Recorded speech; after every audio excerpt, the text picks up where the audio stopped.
Bonsoir à tous. Merci d'être venus. Nous allons commencer la conférence. Donc, comme vous le savez, le sujet qu'on va traiter sera l'eau, qu'est l'eau boire.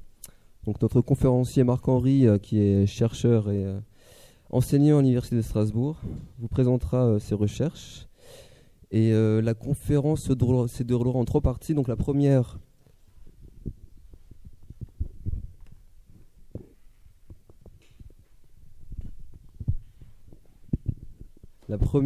partie, Monsieur Henry présentera ses travaux pendant à peu près 1 heure. Ensuite, ce sera juste un échange entre Monsieur Henry et vous-même. Et enfin, vous aurez l'occasion de déguster de l'eau biodynamisée. Et une mademoiselle qui est ici vous présentera aussi la façon dont comment ça fonctionne, ainsi que les DVD qui sont en vente. Voilà.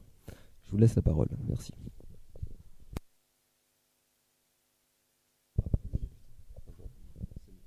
C'est mieux comme ça?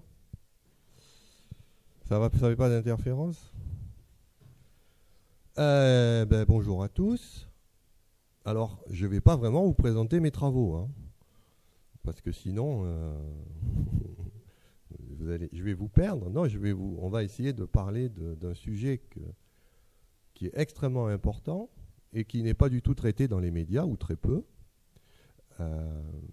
Et c'est vrai que je fais des travaux scientifiques sur l'eau, mais ces travaux-là, je ne vais pas trop en parler aujourd'hui parce que je pense que vous êtes plus venus pour découvrir cet élément qu'est l'eau.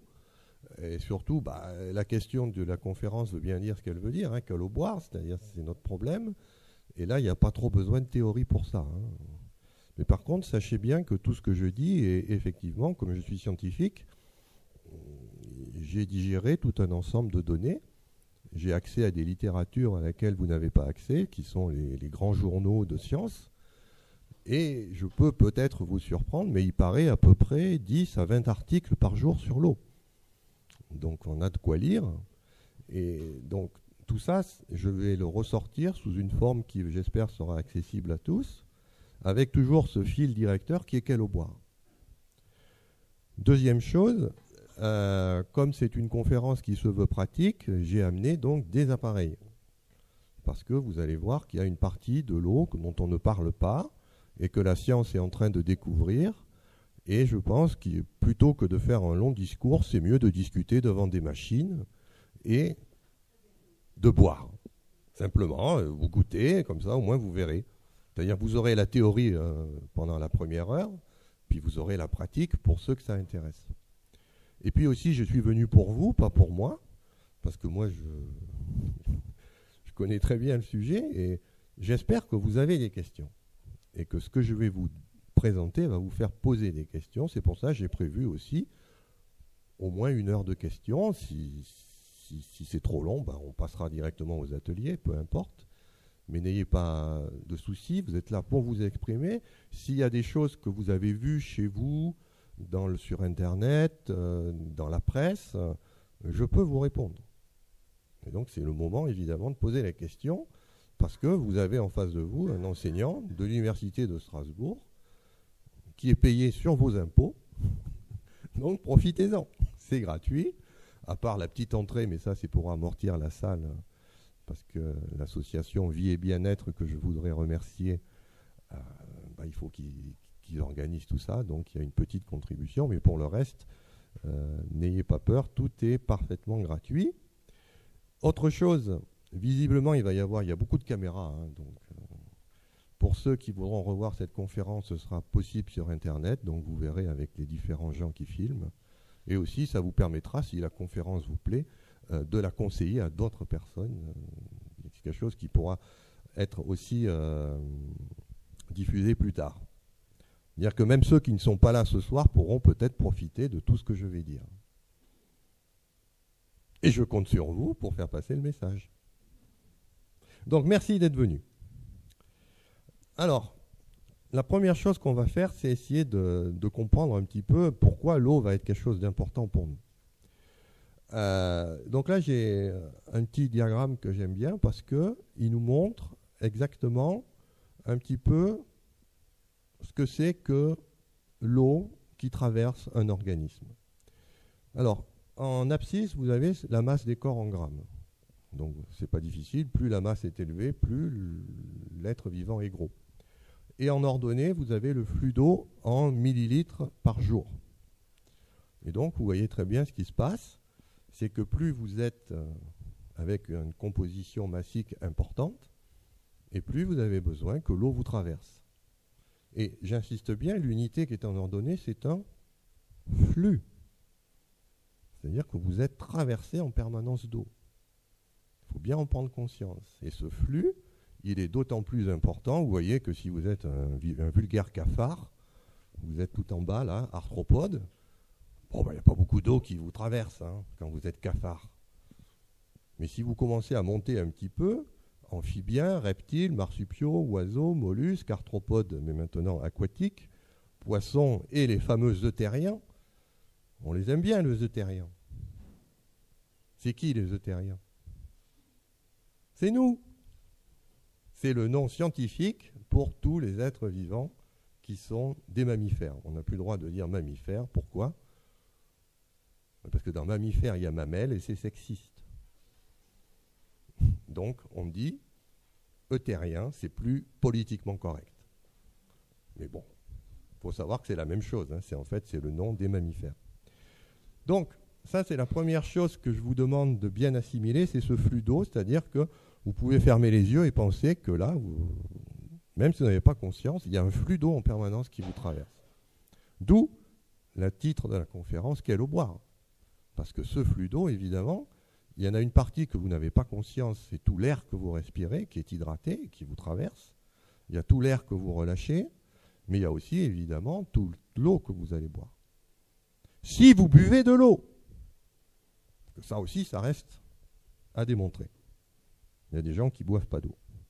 Alors, c'est pour ça que maintenant que vous savez que vous êtes un être hydrique, vous ne devez pas être surpris de ce diapositive qui est bien connu de tous les nutritionnistes. C'est-à-dire que quel doit être votre aliment principal? La base de la pyramide, de l'eau, avant tout. Et puis après, vous pouvez avoir un petit peu de pain, de beurre, de biscuits, de légumes, de viande, de poisson. Et vous voyez que tout en haut, c'est les gâteaux, les biscuits. Ça, c'est vraiment pour se faire plaisir. On doit d'abord boire de l'eau. Donc ça, c'est l'aliment de base. Et de manière assez surprenante, c'est un aliment de base, mais personne n'en parle. Ou du moins, personne n'en parle de façon sérieuse. Je ne sais pas si vous avez remarqué, mais si vous ouvrez les magazines, on vous parle de la nourriture, de bien se nourrir, de la malbouffe, d'un tas de choses. C'est-à-dire qu'on vous parle de tout ce qui est en haut de la pyramide. On ne vous parle pas de la base. Donc, aujourd'hui, on va parler de la base. Alors, comme toujours, on est un petit peu... On a envie de vivre en bonne santé, je pense, tous. Et donc, je vous ai mis un petit peu ici quelque chose pour mettre les choses au point. Parce que je vais parler d'eau. Mais sachez que l'eau n'est vraiment que quelque chose qui vient en plus de quelque chose qui est très fondamental, qui est l'alimentation. C'est-à-dire que si vous n'avez pas une alimentation qui est correcte, à la limite, peu importe la qualité d'eau que vous buvez. Parce que vous absorbez beaucoup plus de problèmes par l'alimentation que par l'eau. Alors vous le voyez ici, à gauche c'est en 1990, c'est les risques qu'il y avait en société, et puis 20 ans après, 2010, vous voyez que ce n'est plus les mêmes risques. C'est-à-dire qu'en 1990, le grand problème c'était la malnutrition enfantine. Il y avait des enfants qui étaient mal nourris dans le monde. Vous voyez, on a fait des progrès, la malnutrition enfantine, elle a bien régressé.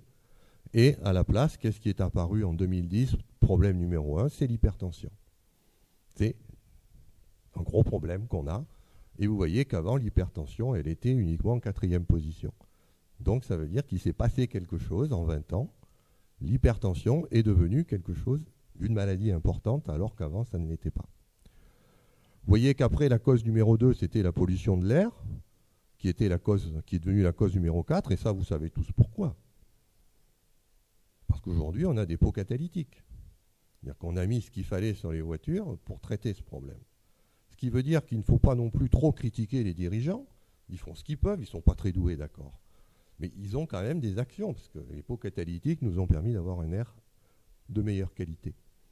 Et c'est aussi quelque chose que je voudrais que vous ayez pris conscience, c'est qu'on est quand même encore en 4e position. C'est-à-dire qu'avant même de penser à l'eau, il faut penser aussi à l'air qu'on respire. Et à la nourriture qu'on mange. Tout ça, c'est important. Alors, vous voyez qu'on est passé à l'alcoolisme en 2010. C'était moins un problème en 90. Et puis, bon, régime pauvre en fruits, on mange de moins en moins de fruits, de plus en plus de produits industriels. Mais on voit que l'obésité, l'hyperglycémie, il y a des tas de problèmes qui sont apparus. Il y en a d'autres qui ont disparu. Par exemple, en 1990, les mamans avaient des problèmes de lait. Certaines mères. Ben maintenant, ça n'arrive plus. Pourquoi ? Bon, parce qu'on a fait tous les laits qu'il fallait. L'industrie sait faire ça. Et donc, on n'a plus ce problème-là. Par contre, il y a un autre problème qui est apparu. C'est qu'en 1990, on faisait pas mal d'exercices. En 2010, on en fait beaucoup moins. Ben voilà. C'est une petite photo de... Alors après, ben évidemment, je vous donne rendez-vous en 2030. Nous verrons bien qu'est-ce qui a été fait, qu'est-ce qui a été traité. Donc la question qu'on va se poser, évidemment, vous voyez, l'eau n'est pas là. Hein. Ce n'est pas un vrai problème de santé, finalement. Bah, est-ce que ça peut l'être ? C'est ça la question, finalement. Est-ce qu'on doit vraiment se préoccuper de l'eau ? Ou finalement, est-ce que c'est quelque chose de mineur par rapport à tous ces problèmes qu'il faut déjà régler ? Et après, peut-être qu'on peut commencer à boire de l'eau de bonne qualité. Alors, je dis bien boire de l'eau, je ne dis pas boire des jus de fruits ou des sodas. Hein. Parce que là, on a un petit problème aussi. C'est que vous voyez que la consommation de sucre, on est un petit peu addict au sucre. Et ça, ce sont des données de 2007. Mais vous voyez, j'aime bien aussi mettre les dates, ça a été publié en 2012. Vous voyez le temps qu'il faut aux scientifiques entre le moment de récolter les données 2007 et 2012 pour qu'on puisse en faire quelque chose. Ça, c'est l'échelle de la science, toujours 4-5 ans. Donc ne soyez pas surpris si j'ai des chiffres qui ne sont pas de 2013, c'est que les scientifiques sont obligés de digérer tout ça, ça prend du temps, et ben on fait comme on peut. Hein. Donc là, vous voyez, c'est des chiffres de 2007. Donc vous connaissez bien le problème, il y a un pays qui est noir, les États-Unis. En France, on est un petit peu orange, il y a des pays écarlates, et ça, c'est un problème qui est lié donc à la consommation de sucre. Alors, le sucre, évidemment, on le prend par les sodas, hein, donc par la boisson, c'est pour ça que j'en parle. Peut-être quelque chose que les gens ne connaissent un petit peu moins, c'est qu'il y a une autre forme de sucre qui a remplacé beaucoup le glucose dans les produits industriels, c'est le fructose. Et on est en train de découvrir, là vous voyez que c'est le même article de 2012, pourquoi les gens sont intéressés à ça, c'est parce qu'il y a un effet, on est en train de comprendre que le fructose c'est aussi toxique que l'éthanol. Pour ceux qui ne savent pas, l'éthanol, ça s'appelle aussi l'alcool. C'est-à-dire qu'il est aussi dangereux de manger du sucre que de boire du cognac. Vaut peut-être mieux le savoir. Et vous avez les problèmes, hein, vous voyez, les problèmes de l'alcool, ils sont à gauche, et les scientifiques ont répertorié les problèmes du fructose. Et là, je dis bien du fructose, c'est-à-dire ce sucre industriel qu'on trouve aussi dans ce qu'on appelle le saccharose, qui est une association de glucose et de fructose. Et le saccharose, vous le connaissez bien, puisque c'est les petits morceaux de sucre que vous achetez dans le commerce. Donc vous voyez qu'il y a un danger à consommer du fructose. À la limite, il vaudrait mieux consommer du glucose. Mais l'industrie a plein de fructose à revendre, et donc ça c'est quelque chose que chaque fois que vous buvez des sodas, vous absorbez ces choses-là. Il faut le savoir. Alors ça c'est tout récent. Regardez la date, si vous la voyez, 14 novembre 2013. C'était il y a 15 jours. Je n'ai pas résisté au plaisir de vous montrer ça. Pourquoi ? Parce que je vais parler d'eau. Mais il y a des gens qui ne boivent jamais d'eau. Ils boivent des sodas, des jus de fruits, du Coca-Cola, enfin bref. Et c'est à ces gens-là que je m'adresse. C'est fait pour eux. Vous voyez, il y a un petit rat là, il est sympathique. Il vous regarde. Vous savez ce qu'on fait aux rats quand on est scientifique ? On les fait souffrir. C'est ce qu'on a fait ici. On leur a fait boire du soda. Et qu'est-ce qu'on a trouvé? Eh bien, on a trouvé ensuite, on a regardé leur contexte frontal, on a regardé les protéines qui produisaient au niveau. Alors, contexte frontal, c'est ce que vous avez là. C'est la tête qui décide. On a analysé 1373 protéines. Et on a trouvé que 290 étaient modifiées par cette consommation de soda. Et ces 290 sont associés au cancer, à la maladie d'Alzheimer, au Parkinson et à la schizophrénie. C'est-à-dire que chaque fois que vous buvez du soda, chez les rats, mais je vous rassure ou je vous inquiète, entre un rat et un homme, ça va vite fait. Eh bien, on a noté qu'il y avait plus d'Alzheimer, plus de Parkinson, plus de schizophrénie. Et donc, ne soyez pas surpris si ces maladies montent. Parce qu'on peut évidemment les mettre en relation avec la consommation de soda. Donc, pourquoi je mets ça? Parce que peut-être que maintenant, vous allez boire de l'eau après cette conférence. Vous allez comprendre que c'est important de boire de l'eau parce que, évidemment, c'est cette boisson que vous devez choisir plutôt qu'un soda, si vous avez le choix. Et si vous souhaitez vivre en bonne santé longtemps. Alors, autre chose que j'aime bien, ça c'est dans toutes mes conférences, c'est mettre les choses sur des chiffres. Ça c'est nous les scientifiques, on aime bien les chiffres. Ici c'est la composition, on vous dit très souvent qu'un être vivant c'est 70% d'eau. Oui, 70% en poids. Ça veut dire quoi? Ça veut dire que si je vous prends et que je vous mets dans un four crématoire, eh bien, vous allez un tas de trucs qui va partir, vous allez sécher, et une fois qu'on aura tout séché, on va récupérer donc que 30% de la masse initiale. Les 70 autres %, c'est de l'eau qui vous constitue. C'est déjà pas mal, 70%, ça veut dire que vous avez beaucoup d'eau. Mais ce n'est pas ce chiffre-là que je voudrais que vous reteniez. Le chiffre que je voudrais que vous reteniez, c'est un chiffre qui est en nombre. C'est-à-dire qu'on va prendre juste une cellule. Pourquoi? Parce qu'une cellule, de toute façon, c'est la matière vivante. Avec ça, on est tout fait de cellules. Et donc, si on connaît la composition d'une cellule, vous avez juste à multiplier par centaines de milliards et ça vous donne vous. Mais à la base, on est tous une cellule. Et vous voyez que j'ai classé, vous regardez la dernière colonne, en nombre. Qu'est-ce que vous trouvez d'abord? Évidemment de l'eau. 22 milliards 240 millions 561 910. Je les ai comptés une par une. C'est pas gros. C'est un petit chiffre. Ensuite, qu'est-ce qu'on trouve? Et c'est là où vous voyez qu'il y a quelque chose d'intéressant qui apparaît. C'est qu'on ne trouve pas les protéines. On ne trouve pas l'ADN. On ne trouve pas tout ce qu'on trouve dans les livres de biologie. Qu'est-ce qu'on trouve? Des ions.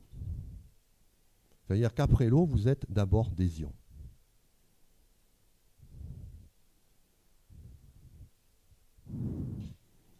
Du sel. Vous êtes un mélange de sel et d'eau. C'est incroyable. Et vous vivez. Prenez un peu de sel, mettez-le dans l'eau. Ça ne vous fait pas un être vivant. Mais pourtant, vous êtes ça. Vous êtes effectivement un peu plus que du sel et de l'eau. Mais pour la chimie, vous êtes du sel et de l'eau d'abord. Et donc, vous comprenez que la bonne santé, c'est quoi? Est-ce que c'est mon beefsteak que je vais manger qui va me faire mes protéines? Non. La bonne santé, c'est d'abord comment je gère mon ion et comment je gère mes ions. C'est la première chose. Si je gère bien ça, le reste suivra. Ce n'est pas la peine d'aller traiter un problème organique sur une protéine qui est défectueuse si vous avez un problème au niveau de la gestion de l'eau et des ions. Il vaut mieux d'abord traiter ce que vous êtes en priorité. Ensuite, regardez la troisième ligne. Ce n'est toujours pas les protéines. Ce sont les acides aminés. Quel est leur rôle? Tout le monde s'en fout. Tout le monde dit, bah oui, il y a des acides aminés. Ils ont dit, bah ça va faire des protéines. Vous avez appris ça, que les acides aminés, ça se condense, ça fait des protéines. Mais pas du tout. Ça sert à chélater les ions pour que vous les absorbiez. C'est bête. Ça ne sert pas à faire les protéines. Ça vous sert à prendre les ions et à vous les faire passer dans l'intestin pour que vous puissiez les avoir dans vos cellules. On en revient encore aux ions. Après, vous avez des lipides. À quoi ils servent les lipides? toujours pas à vous faire. Ils servent à réguler le flux des eaux, des ions et des acides aminés, parce qu'il y en a qui sont hydrophiles, il y en a qui sont hydrophobes. Pour ceux qui sont hydrophobes, on va faire ce qu'on appelle des micelles. C'est toujours ces problèmes. Comment faire rentrer les ions? Et ensuite, les nucléotides, parce que c'est le même problème. Là, c'est pour le calcium, essentiellement. Et puis, finalement, à 2 144 625, on trouve enfin les protéines, qui arrivent bien, bien loin. Bien, bien loin. Donc, vous comprenez pourquoi la conférence est extrêmement importante, parce que je vais vous parler de ce qui est important des eaux et des ions, de ce qui se passe dans l'eau, en fait. C'est ça qui est important. Alors, voilà le chiffre qu'il faut retenir. C'est qu'il y a 22 240 561 910 molécules d'eau. Il y a en tout 22 437 137 779 autres molécules, toutes confondues, c'est-à-dire l'eau plus tout le reste. Vous faites le rapport et vous trouvez 99%. C'est vous. Regardez-vous dans une glace, vous êtes fait à 99% d'eau. C'est pas important de savoir ce qu'on va boire? Ben si, il va peut-être falloir un petit peu regarder ça de près.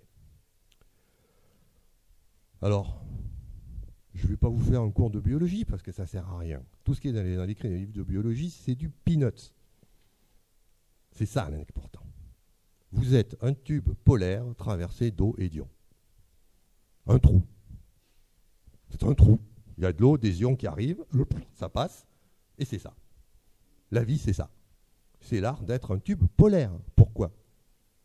Parce qu'on ne se nourrit pas par l'anus. Polaire, ça veut dire que ça va que dans un sens. Ça ne remonte pas. Sauf quand on est malade. Oui. Voilà. Alors après, c'est vrai que vous avez du décor. C'est le sapin de Noël, vous avez des boules de Noël, vous avez des petites bougies, ça s'appelle les organes. Vous avez un cœur, vous avez un foie, vous avez des reins. Ça, c'est les petites bougies.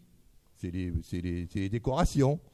Mais le sapin, vous, ce qui fait sur quoi on pose les bougies, c'est de l'eau traversée par des ions. Et évidemment, ces tubes sont faits en protéines. C'est pour ça aussi que je ne veux pas dire non plus que les protéines ne sont pas importantes, mais elles ne font que le tube.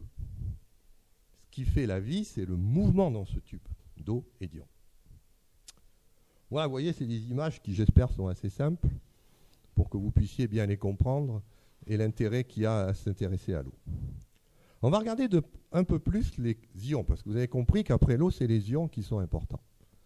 Alors évidemment, il y a le potassium, le magnésium, le sodium, le chlorure, le bicarbonate, le fer. Prenez le premier, parce que finalement, c'est ce qui est important. Il y en a 66 193 540. Là aussi, j'ai passé 2 mois à les compter un par un. Potassium, ça veut dire quoi? Alors, je ne sais pas si vous avez déjà eu des problèmes. Moi, j'en ai eu un, problème cardiaque. Et à l'époque, j'étais jeune, je ne savais pas. Et quand j'ai eu mon problème cardiaque, il y a l'interne qui est venu me voir, qui m'a dit « Ah, faites-lui son potassium !» Mais qu'est-ce qui m'emmerde avec du potassium? Il ne voit pas que je suis en train de crever, là. Il me dit « Faites-lui son potassium !» Ben, vous comprenez peut-être. Parce que vous voyez que le potassium, c'est l'ion le plus important de la cellule. C'est-à-dire que s'il se passe quelque chose à ce niveau-là, c'est grave. Et donc, tout médecin qui voit devant lui un problème grave fera tout de suite un dosage du potassium pour voir où le gars en est. Parce que si vous avez votre potassium qui commence à foutre le camp, vous en avez pour 10 minutes à vivre. Il vaut mieux le savoir. Donc le potassium, c'est important. Mais après, qu'est-ce qu'on trouve? 9 456 220. Ce n'est pas le sodium, c'est le magnésium. C'est-à-dire que si vous êtes en déficit de magnésium, attendez-vous à avoir des problèmes. Et là, le problème, c'est que le magnésium, vous n'allez pas mourir tout de suite. Vous allez mourir à petit feu, lentement. Il y a vos organes qui vont se déliter parce que vous manquez de magnésium. Donc vous comprenez peut-être qu'à la fin de la conférence, vous précipiterez sur du magnésium. Parce qu'en prenant du magnésium, vous allez résoudre des tas de problèmes. Après, bon, évidemment, on a le sodium, ça c'est ce qui va déclencher la soif. Quand vous avez soif, c'est en général le sodium qui est là pour faire ça. Et puis les chlorures, parce que, vous voyez, bon, il y en a marre, hein, de tous ces cations. Il va bien falloir un peu des anions. Donc, il faut bien des chlorures parce que la matière est neutre. Et la dernière chose dont je parlerai, c'est le bicarbonate. Parce que le bicarbonate, c'est quelque chose qui est très important. Ça régule le pH du sang. Je reviendrai, c'est un problème qui est très important. Alors, dernière petite chose, c'est le calcium. Le calcium. Les produits laitiers, les fromages et l'eau calcaire. Vous voyez que c'est un ion qui a finalement très peu d'intérêt. Est-ce que ça vaut le coup de se bourrer de calcium? Alors je vais vous donner juste une petite indication. Comment vous vous suicidez? Voilà, vous en avez marre de la vie. Allez, je veux mourir. Qu'est-ce que vous faites? Alors il y en a qui vont se jeter d'une falaise, il y en a qui vont avaler des barbituriques, il y en a qui vont se pendre, il y en a qui vont faire je ne sais pas quoi. Et maintenant, ça c'est parce que vous êtes plein de cellules. Vous êtes une cellule. Comment voulez-vous vous tuer? Comment une cellule, ça s'appelle l'apoptose en biologie, c'est-à-dire ce mécanisme par lequel une cellule décide de mourir. Eh bien, elle ouvre les vannes. De quoi? De calcium. Le calcium, c'est l'agent qui tue. C'est l'agent de l'apoptose. Donc c'est peut-être quelque chose qu'il faut prendre en toute petite quantité. Parce que partout où une cellule veut mourir, qu'est-ce qu'elle fait? Elle ouvre ses vannes et elle dit calcium rentre. Et la mort est assurée dans les secondes qui suivent la rentrée du calcium. C'est facile à comprendre pour ceux qui ont un petit peu de connaissances biologiques. C'est qu'à l'intérieur d'une cellule, vous avez l'ADN, vous avez tous ces nucléotides qui sont des phosphates. Et qu'est-ce que le calcium adore? Les phosphates.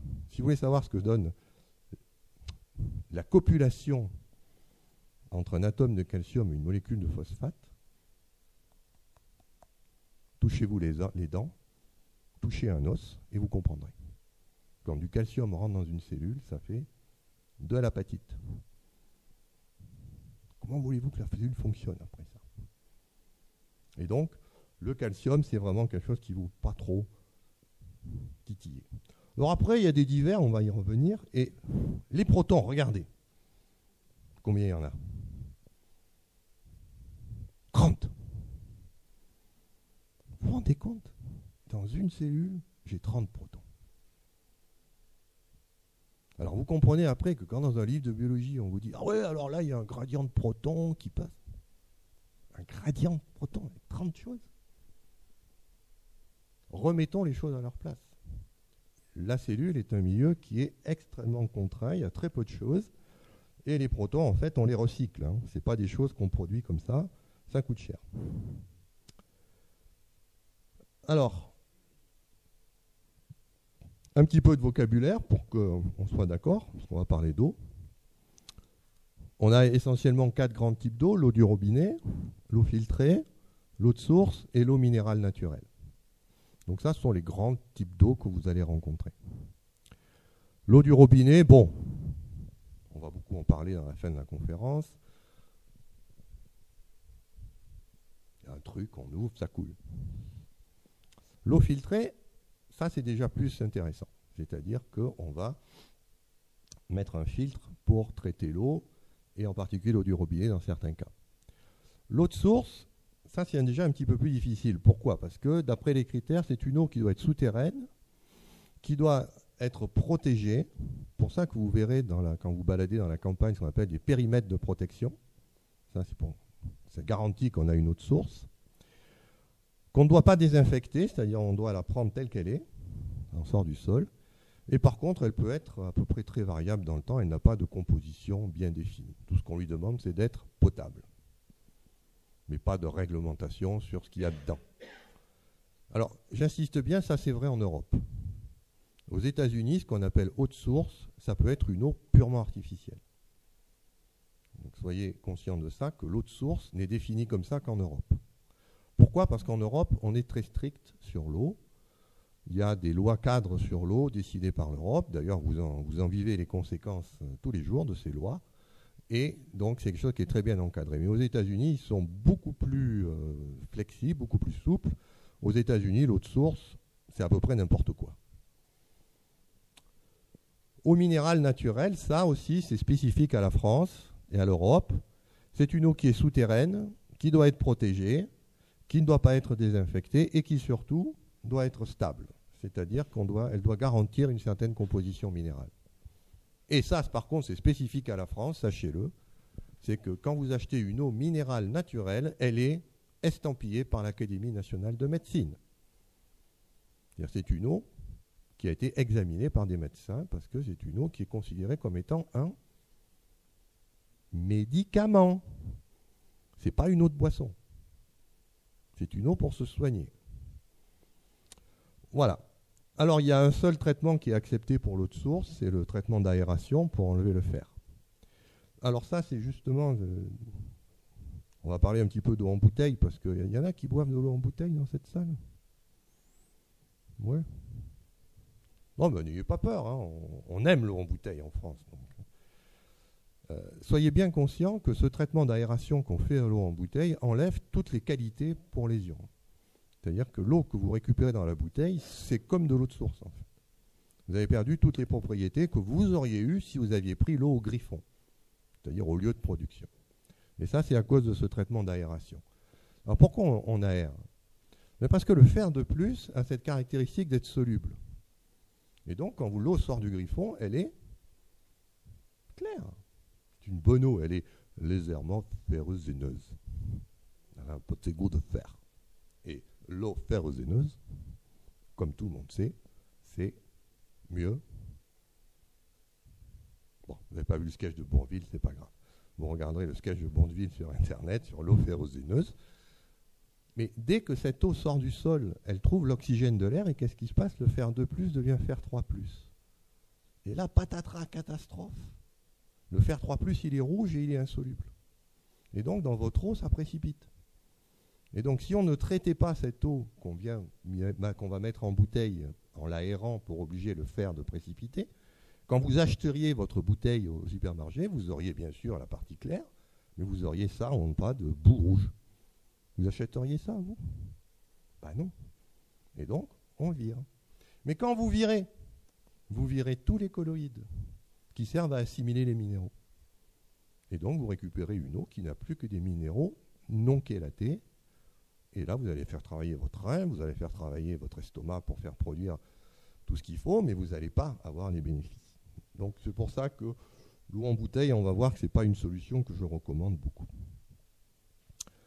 Alors, là aussi, des petits chiffres. 1994, marché de l'eau en bouteille, Nestlé 39%, Danone 33%, autres 29%.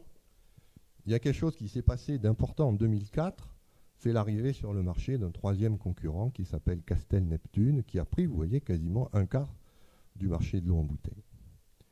Alors, une petite vidéo pour tous ceux qui achètent de l'eau en bouteille, que j'aime bien. Si elle veut bien démarrer, voilà. Donc, on vous dit que c'est 30 milliards de bouteilles par an en 2005 aux États-Unis et qu'on ne recycle que 12% de ces bouteilles. Parce que je vous rappelle que pour vendre l'eau en bouteille, il faut une bouteille. Voilà. Ça, c'est le taux de recyclage des bouteilles d'eau. Mais évidemment, ce n'est que 12%. Le reste, voilà ce que ça donne.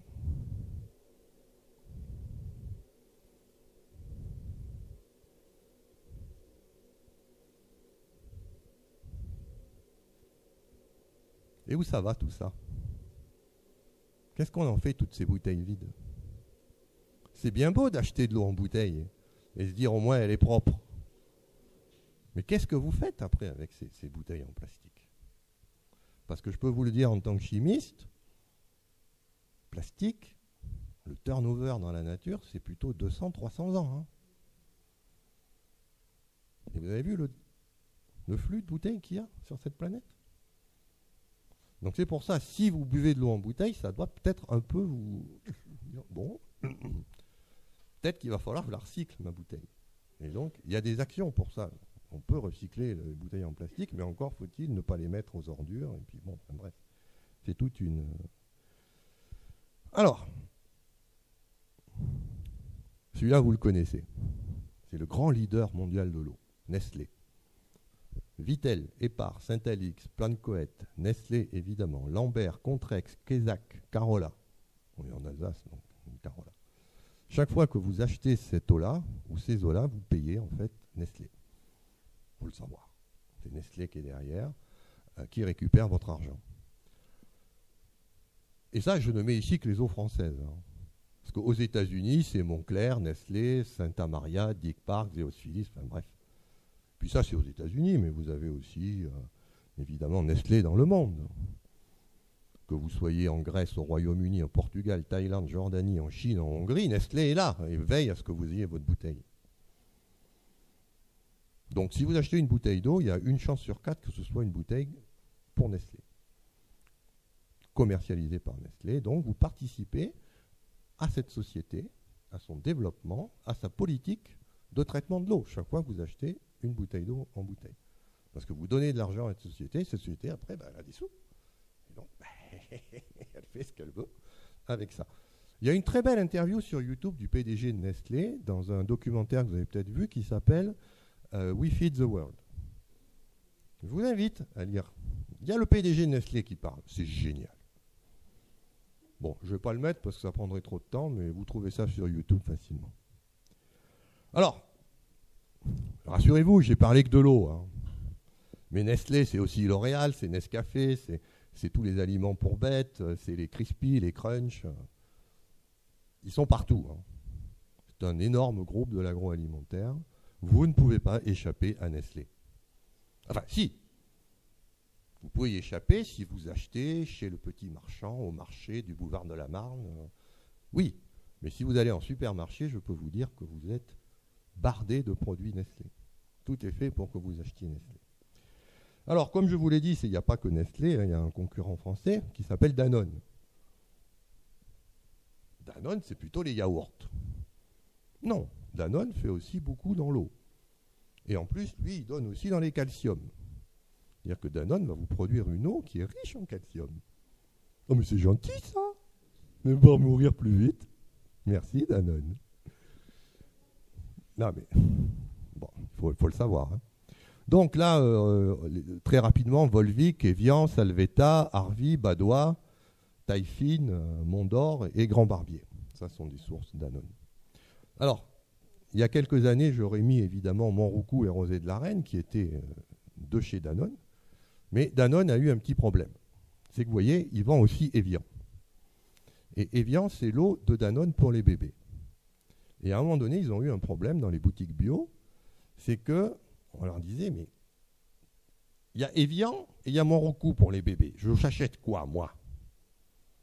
Alors, le marchand de bio, il était bien embêté. Parce qu'il disait, achetez Montroucou. Mais alors pourquoi on me dit qu'Evian, c'est bon aussi pour les bébés? Surtout que c'est la même marque, hein, c'est Danone derrière.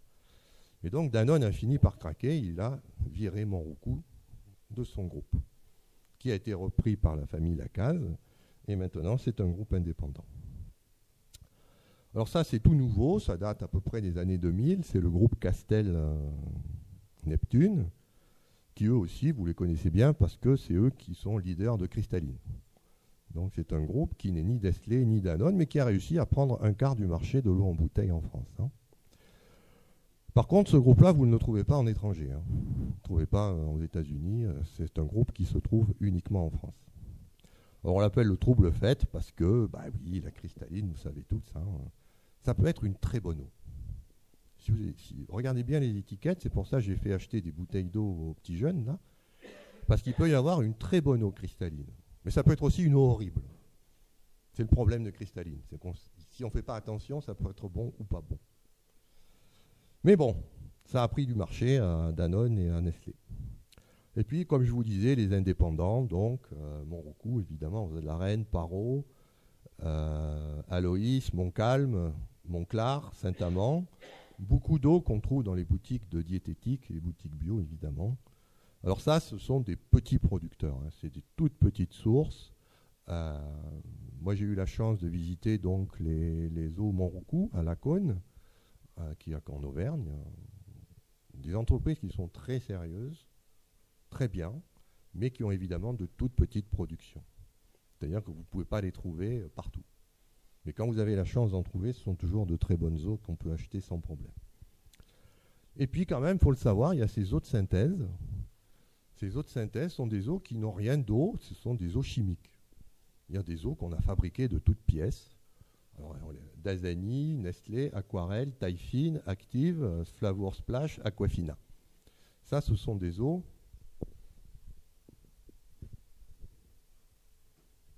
essentiellement, on prend l'eau d'une rivière, on fait ce qu'on appelle de l'osmose inverse, j'en reparlerai, on purifie l'eau et ensuite on rajoute les sels.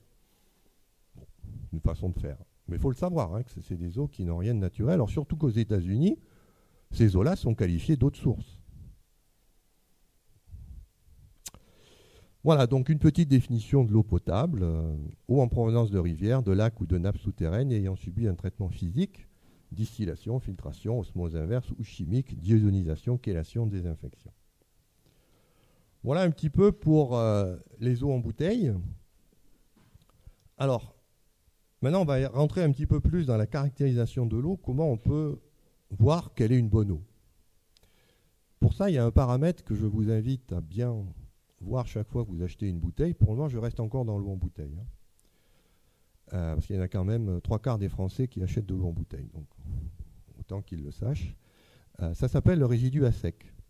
C'est-à-dire que sur toutes les bouteilles, c'est obligatoire. Vous avez c'est ce que le petit ellipse rouge que j'ai mis. Vous cherchez cette mention. Minéralisation totale, entre parenthèses, résidu à sec. Ça, c'est le chiffre important. Parce qu'une eau, normalement, elle n'est pas faite, comme je vais vous l'expliquer bientôt, pour vous amener des ions. Elle est faite pour vous nettoyer. Et donc, pour se nettoyer, on ne va pas prendre une eau qui est chargée de beaucoup d'ions. On va prendre une eau qui est la plus propre possible. Et c'est grâce à cette résistivité, ou si vous préférez cette concentration, je vous ai mis les équivalents ici, ppm, milligramme litre ou microsiemens par mètre, tout ça c'est des unités par centimètre, pardon. Tout ça c'est des unités qui sont un petit peu difficiles à comprendre. Mais bon, ce qu'il faut savoir, c'est que on peut comme ça savoir si l'eau contient beaucoup de minéraux ou pas. Grosso modo, vous voyez, ça c'est l'étiquette de Monroucou. Mais il y a d'autres bouteilles, on pourra les analyser tout à l'heure si vous voulez ensemble pour qu'on voit un petit peu. Vous voyez qu'au Monroucou, on est à 25. Et s'il y a un chiffre que je voudrais que vous reteniez, c'est 100. C'est-à-dire que pour moi, une bonne eau est bonne jusqu'à 100 mg litre de résidu à sec. Jusque-là, c'est une eau qui vous nettoie. C'est une eau que vous pouvez boire tout le temps sans restriction. Ce n'est pas une eau de médicament, ce n'est pas une eau minérale au sens de l'Académie de médecine. Et donc c'est facile parce que maintenant, vous savez, moi la première fois qu'avant, j'étais comme vous, hein, je ne savais pas ce que c'était l'eau. Donc quand j'allais sur les supermarchés, je voulais acheter de l'eau en bouteille, je me dis, qu'est-ce que je vais prendre? Tellement de produits. Ben maintenant c'est facile. Vous regardez le résidu à sec. Parce qu'il a toutes, elles sont au-dessus de 100. Quand vous en trouvez une qui est en dessous de 100, 9 fois sur 10, vous allez avoir une rupture de stock. Donc, vous sautez sur le pack. Tout de suite. 100 mg, c'est la valeur qui est... Tout ce qui est en dessous de 100 est bon. Voilà un petit tableau un petit peu plus précis. Soit on raisonne en conductivité, soit en résistivité. Donc on a ce qu'on appelle l'eau déminéralisée, c'est l'eau de laboratoire. Normalement, je vous déconseille de la boire. Ensuite, donc, on a l'eau pure, c'est jusqu'à 20 microsiemens par centimètre. Après l'eau douce, l'eau dure, l'eau minérale et l'eau de mer, vous voyez que la résistivité s'effondre ou que la conductivité augmente. Ça veut dire qu'il y a de plus en plus de choses dissoutes dans l'eau. Et plus il y a de choses dissoutes dans l'eau, moins c'est une eau qui peut vous nettoyer. Parce qu'elle est encombrée de tous ces minéraux et que l'eau elle est occupée à s'occuper des minéraux et ne s'occupe pas de toutes vos toxines qu'il faut éliminer. Parce que si on boit de l'eau, je vous rappelle, c'est pour éliminer ces toxines qu'on produit en permanence. Et donc, mieux vaut boire une eau qui est peu minéralisée. Alors, je vous ai mis les principales espèces, on les retrouve, hein, ce sont celles qu'on a évidemment trouvées, mais ce que je voudrais vous faire comprendre ici, par les diapositives qui vont suivre, c'est que ces espèces-là, elles sont là. Pourquoi? Parce que c'est d'une eau qui vient de la nature. Mais vous n'allez pas les assimiler. Ne croyez pas à la publicité qui vous dit « Ah, j'ai ma bouteille de Contrex, alors je vais pouvoir avoir ma source de calcium. Non. Je vais vous expliquer pourquoi vous ne pouvez pas les assimiler. La raison, elle est là. C'est que toutes les cellules ont ce qu'on appelle une membrane lipidique. C'est-à-dire que quand vous voulez rentrer dans une cellule, il faut traverser une membrane. Et cette membrane, elle est de type huile. C'est-à-dire, c'est comme si vous aviez une couche d'huile. Et les ions, ils ne sont pas solubles dans l'huile. Ce qui fait que si vous les buvez dans votre estomac, qu'est-ce qu'ils vont faire? Ils vont rester sagement de l'autre côté. Et ensuite, qui c'est qui va les traiter? L'organe qui est chargé de traiter les ions et l'eau, c'est le rein. Et là, vous allez faire fonctionner votre rein. Bon, ça peut être bien de faire fonctionner son rein, mais vous n'allez pas absorber les minéraux dont vous avez besoin. À cause de cette barrière huileuse qui empêche la pénétration. Et c'est pour ça qu'il y a des acides aminés dans le corps. Parce que font les acides aminés? Ce sont des acides, ils ont une fonction carboxylique qui va d'un côté se lier à l'ion. Et ensuite, ils ont une partie hydrophobe. En général, un cycle benzénique. Et cette partie hydrophobe va pouvoir faire traverser la membrane à l'ion. Ça s'appelle la chélation. C'est tout le secret de ce qu'on appelle la micronutrition. C'est l'art de prendre les ions, mais en mettant en plus ce qu'il faut pour qu'ils traversent la barrière intestinale et pour qu'ils aillent à vos cellules. Parce que sinon, ils ne traversent pas. Et alors vous dites, mais pourtant je me bourre de calcium, je me bourre de fer, de magnésium. Non. Parce que ça part par l'urine. Vous ne l'absorbez pas. Pour l'absorber, il faut ces acides aminés. Et si les acides aminés n'y ont pas, il y a peut-être des moyens d'arriver à... Je vais vous en donner quelques-uns. En voici un, par exemple. Là, vous avez tous les minéraux qui sont essentiels à la vie. Qu'est-ce que vous voyez? Eh bien, vous voyez ce qu'on appelle une relation d'antagonisme. C'est-à-dire que tous ces minéraux, en fait, servent à aller dans des protéines qu'on appelle des métalloenzymes qui vont vous faire vos fonctions. On ne va pas regarder tout le diagramme. Ce qui compte, c'est juste d'avoir une vision globale. Mais je vais prendre par exemple deux pôles. Regardez le zinc et le cuivre. Vous avez le zinc qui est à gauche et vous avez le cuivre qui est un petit peu en bas. Cu, Zn. Vous voyez, il y a un trait avec deux flèches. Ça veut dire quoi? Ça veut dire que si vous avez un excès de zinc, vous allez tuer les enzymes au cuivre. Et si vous avez un excès de cuivre, vous allez tuer les enzymes au zinc. Oui, mais attendez, le zinc, il est aussi relié au calcium, il est relié au fer, il est relié au cobalt, le cuivre, il est relié à l'argent, qui est lui-même relié à l'iode, au molybdène. C'est le vrai jeu de billard. Hein. Et ça, c'est la grande erreur que commettent beaucoup de thérapeutes. Ils disent, ah, il manque de magnésium. Donnons-lui du magnésium. Que nenni! Que nenni! Parce que si je lui donne du magnésium, je regarde mon diagramme, je vais perturber le métabolisme du calcium. Je vais faire de l'ostéoporose. Parce que le magnésium et le calcium sont en antinomie. Vaut mieux le savoir.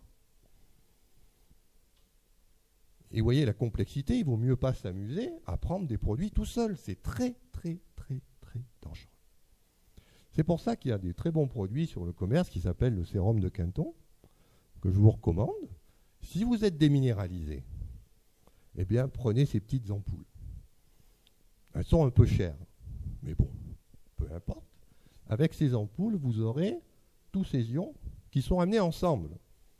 C'est ça la clé. C'est comme vous les amenez ensemble, votre organisme saura faire le tri. C'est-à-dire que ce qu'il n'a pas besoin, ça partira. Et ce qu'il a besoin, il va le prendre. Et pourquoi du sérum? Pourquoi de l'eau de mer? Parce que, vous connaissez tous la chanson de Renaud, la mer c'est dégueulasse, il y a les poissons qui pèsent dedans. Et bien heureusement. Parce que tous ces minéraux, ils ont été avalés par des poissons, par des crevettes, par du plancton, et ils sont ressortis sous forme de caca. Du caca de crevettes. Mais ça c'est génial. Parce que ils sont chélatés. Ils ont déjà les acides aminés qu'il faut. C'est-à-dire que dès que vous les absorbez, ils passent tout de suite dans l'intestin. Il n'y a pas à fabriquer les transporteurs qui vont leur permettre de passer la barrière intestinale. Vous les avez tout de suite. C'est le plancton qui l'a fait pour vous. Et donc, quand on est déminéralisé, on ne prend pas du calcium si on est osteoporose, on ne prend pas du magnésium si on est en déficit de magnésium, on prend une ampoule de Quinton, isotonique, hypertonique, suivant qu'on tolère la concentration en sel. L'isotonique, c'est pour le long terme, c'est pour toutes les maladies chroniques. L'hypertonique, c'est pour les sportifs, ceux qui ont besoin d'avoir une grande dose d'énergie à un moment donné. Les grands sportifs prennent jusqu'à 6 ampoules par jour. Et là, vous y allez. Parce que n'oubliez pas aussi qu'il y a aussi quelque chose qu'il ne faut pas oublier, c'est ça. C'est que ces ions en eux-mêmes ne servent à rien s'il n'y a pas les vitamines. Donc il faut aussi penser, quand on prend ces ions, à prendre un complément vitaminique, parce que tous ces ions vont dans des enzymes qui ont des cofacteurs qui fonctionnent avec des vitamines. Et pour que la vitamine fonctionne, il faut qu'il y ait et l'ion et le cofacteur. Alors c'est facile, parce que là c'est pareil, il faut prendre un cocktail, il ne faut pas surtout en prendre une. Pourquoi ? Parce que vous voyez que c'est comme les ions, si vous en prenez une, vous inhibez les autres. Donc là aussi, il faut toujours les prendre en bloc. Donc toujours penser à associer un petit peu de vitamine avec vos ions, votre sérum de Quinton. Alors il y a une petite exception, c'est la vitamine C. Elle, vous pouvez vous en gaver, parce qu'elle ne fonctionne pas avec les enzymes. Elle sert juste à régénérer les antioxydants du corps.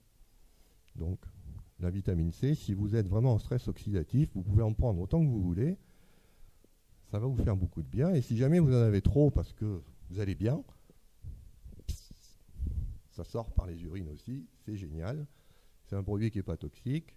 Donc la vitamine C, on la met toujours un petit peu à côté. Ça, on peut en prendre. Vous connaissez tous du Linus Pauling, je pense. Le prix Nobel de chimie et de la paix. Il prenait jusqu'à 10 grammes de vitamine C par jour. Et il est mort à 98 ans. Donc ça, on peut y aller, la vitamine C, il n'y a pas de gros problème. Ensuite, on va passer à un autre paramètre, ça c'était les ions. Il y a aussi ce problème qu'on appelle le pH. C'est-à-dire que vous allez avoir des gens qui vont vous dire « Ah, il ne faut pas boire de l'eau neutre, il faut boire de l'eau alcaline. » Diable, pourquoi je boirais de l'eau alcaline ? Alors, je vous ai mis ici la définition du pH. C'est une notion qui permet de quantifier ce qu'on appelle l'activité des protons en solution.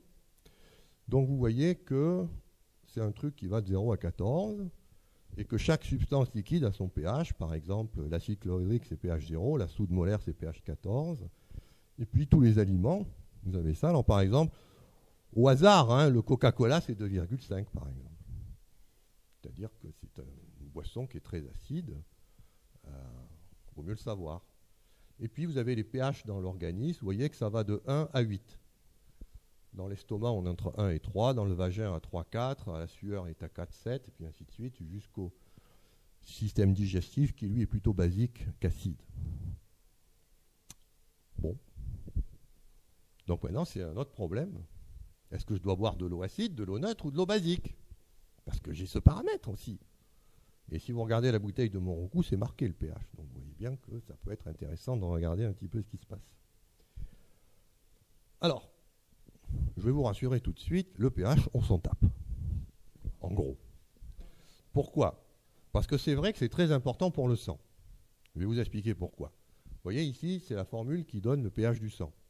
Et pas besoin d'être très fort pour comprendre que ce qui est important, c'est le CO2 et les carbonates. Ça, il faut faire attention. Mais le CO2, vous le trouvez où ? Non, pas dans les eaux gazeuses.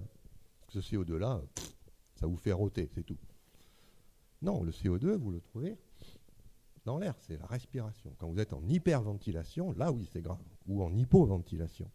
C'est là où votre pH sanguin commence à... Et regardez la gamme de variation. C'est en dessous de 7, vous êtes mort. Au-dessus de 7,7, vous êtes mort aussi. C'est-à-dire que vous avez juste 0,7 unités de pH de vie. Alors vous comprenez que s'il y a un truc qui est bien régulé dans l'organisme, c'est le pH. On ne va pas s'amuser avec ça. Et en général, vous êtes entre 7,35 et 7,45 exactement. Alors dans ces conditions, mais bon, pourquoi je boirais de l'eau alcaline ? Parce que quand je vous dis que le pH de l'estomac c'est 3 ou 1, bah, je bois mon eau à pH 14. D'abord, ça me... toute la trachée qui est bouffée par la soude. Et puis ensuite, bah, ça arrive dans l'estomac, OH- plus H+, donne H2O. Et on est revenu à pH 7, quoi, la messe est dite. Donc, tous les gens qui vous disent buvez de l'eau alcaline, à d'autres. Hein. On s'en fiche. Ah, les électrons. Ça, c'est déjà plus subtil et surtout, c'est pas connu du tout. Si, c'est connu, mais uniquement d'une certaine classe de personnes. Il y en a peut-être dans la salle d'ailleurs. Ça s'appelle les aquariophiles. Ce sont ceux qui cultivent les petits poissons, qui ont des aquariums. Eux, ils savent ça. Qu'un aquarium, on le perd en quelques secondes. C'est-à-dire que tous les poissons, ils sont là, ils vont bien. On va faire sa petite tambouille. On revient, ils sont tous crevés. Parce qu'un poisson, ça, c'est sensible au redox, aux électrons qui sont dans l'eau. Et c'est pour ça que tous les aquariophiles utilisent en général un osmoseur, une eau de très bonne qualité, parce que si on déconne avec l'eau, comme le poisson il vit dedans, bah chez lui c'est la mort, hein, quand on lui met une eau qui n'est pas bonne. Alors là, ça se mesure avec une électrode aussi, mais ce n'est pas la même que pour le pH. Et puis c'est un petit peu plus compliqué parce que le potentiel il dépend aussi du pH. Donc c'est pour ça qu'on a un autre paramètre qui lui évite d'avoir trop le pH en ligne de compte, qui est le RH2. Et donc, c'est comme l'échelle de pH, on a des milieux qui sont antioxydants ou réducteurs, et des milieux qui, eux, sont oxydants. Donc, ce qu'il faut éviter, c'est les milieux oxydants. Évitez de boire une eau qui est oxydante. Et je vous le donne dans le mille, quel est l'agent oxydant par essence qu'on trouve dans l'eau du robinet, et que le gouvernement nous met gratuitement pour que nous allions pas trop bien, c'est le chlore. Dès que l'eau est chlorée, vous partez du côté des parties oxydées. Donc c'est pour ça que si vous buvez l'eau du robinet, vous avez raison, parce qu'en fait, il faut boire l'eau du robinet. Mais par contre, il faut penser à retirer le chlore. Parce que le chlore vous donne de l'oxydation, et ça, c'est pas bon. Ça va augmenter votre stress oxydatif, et ça va se rajouter à tout le reste, le tabac, l'alcool, le hamburger, les frites. Vous rajoutez là-dessus un petit coup de chlore, et là, vos capacités antioxydantes, elles explosent. Hein. Elles ne peuvent plus suivre. Alors, il y a des petits malins. Hein. Là où je vous ai mis quelques domaines, il faut savoir que tous les gens qui font de l'élevage en bassin, de crevettes, ou de tout ce qui vit dans l'eau, commencent à découvrir ce domaine-là.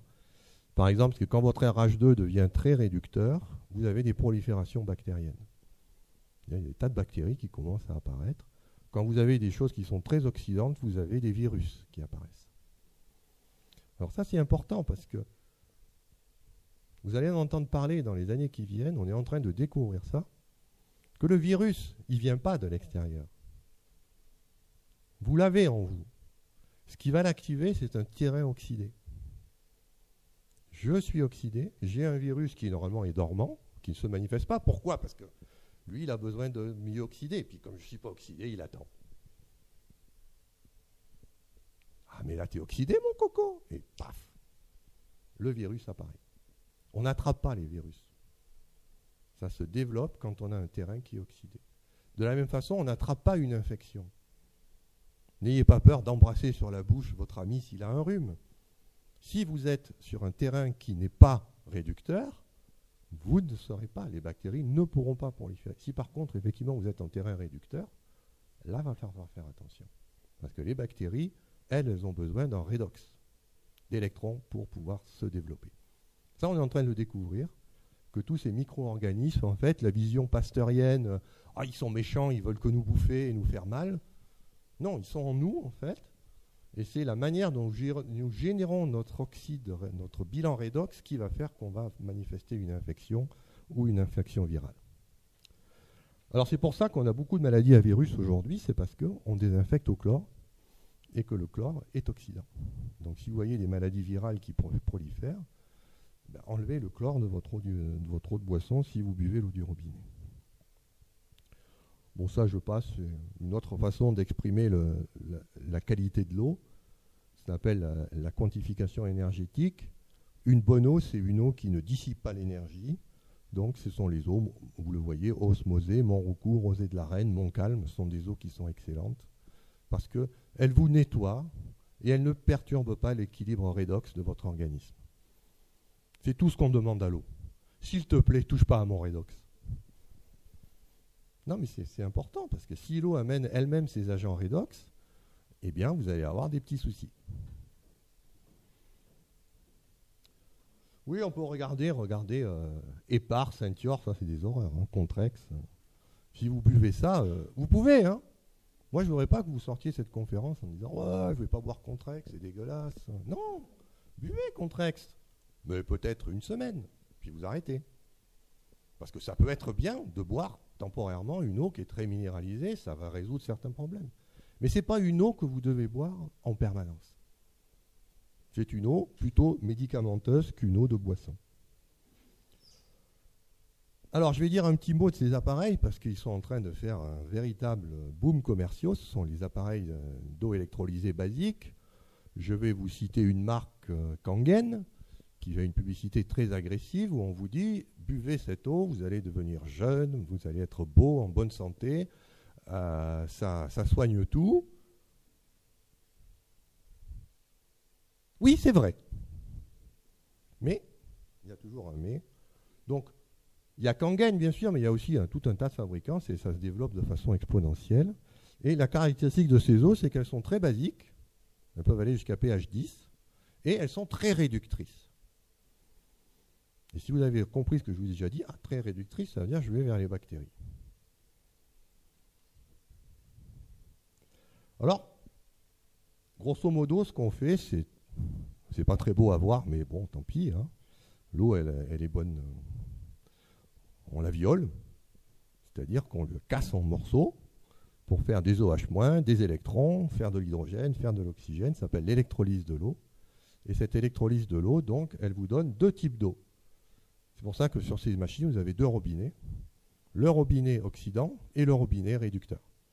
On boit l'eau réductrice et l'eau oxydante, par contre, elle est géniale. Si vous avez un problème de peau, si vous avez une infection en externe, c'est un excellent antiseptique. Bah, évidemment, vous allez avoir un pH qui est acide à 4, il n'y a rien qui résiste, et en plus, avec un milieu oxydant, je peux vous dire que les bactéries, elles n'aiment pas du tout les milieux oxydants. Elles aiment les milieux réducteurs. Par contre, l'eau réductrice, on va la boire. Alors, vous avez deux robinets, et vous pouvez régler. Bon. Après, il y a des appareils qui coûtent 600 €, il y en a qui coûtent 3000 €. Ah, ça vaut le coup d'acheter ça ou pas? Bon, on va répondre. Donc, tout d'abord, la publicité. Que font ces eaux quand on les boit? Eh bien, premier test, vous prenez un clou. Vous mettez le clou dans l'eau électrolysée basique. Et puis, vous mettez le même clou dans l'eau du robinet. Et puis, vous revenez quelques heures après. Qu'est-ce que vous voyez? L'eau du robinet, c'est dégueulasse. C'est-à-dire que le clou, il s'est corrodé.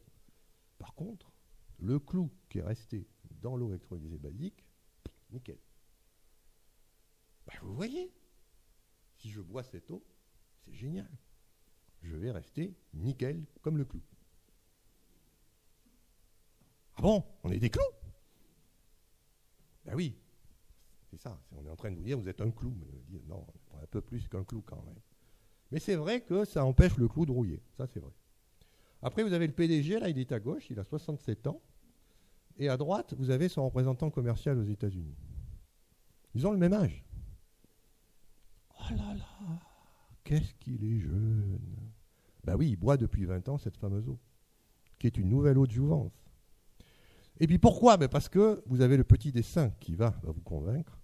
C'est qu'il y a une grande publicité en ce moment dans la presse médicale contre les oxydants, les radicaux, le stress oxydatif. On est en train de traquer les radicaux.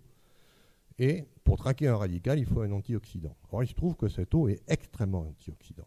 Et donc, quand vous la buvez, vous n'avez plus ces attaques radicalaires. Et donc, comme ces attaques radicalaires sont censées vous faire vieillir, on ne vieillit plus.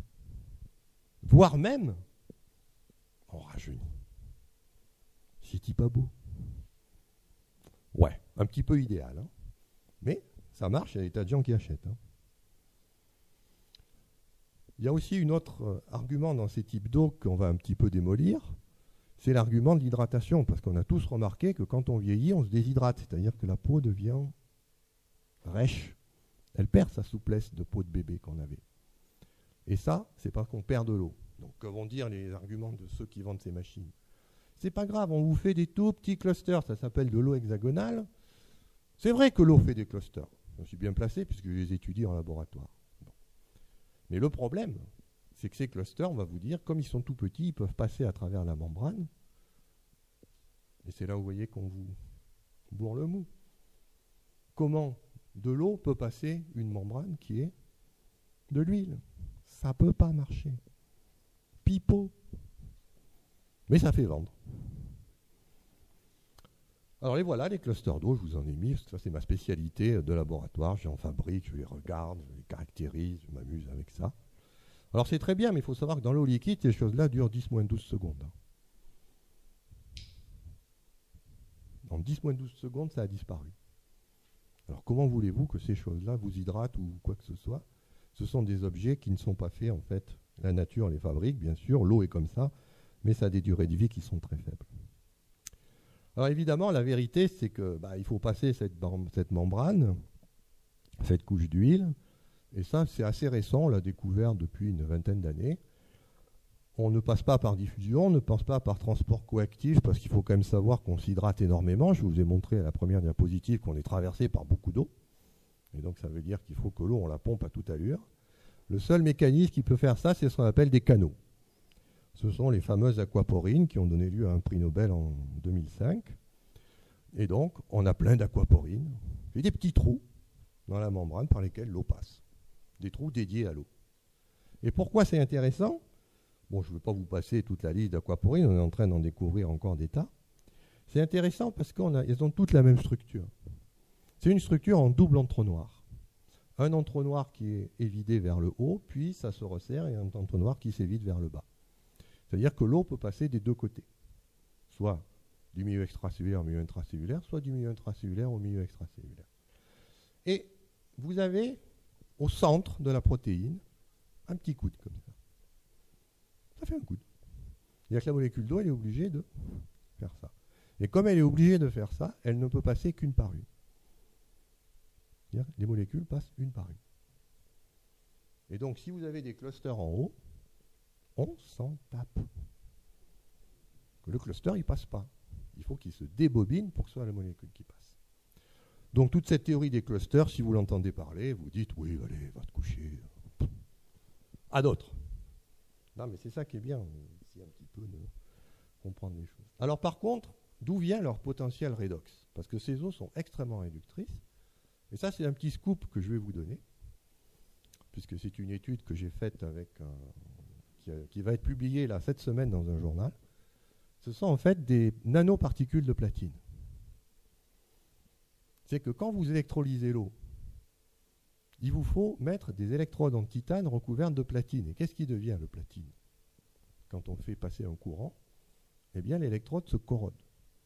Et elle vous balance des nanoparticules de platine.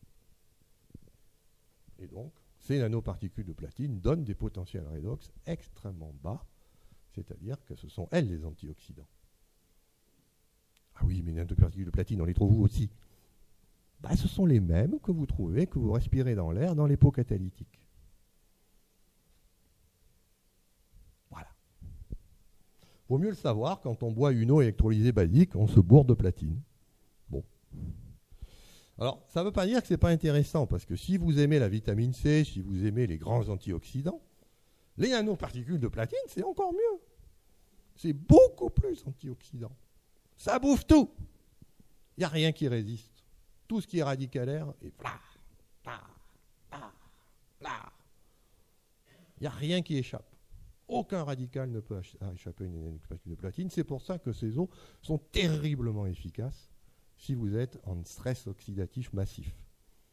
C'est-à-dire que c'est une eau qui peut être géniale si vous êtes sous chimio.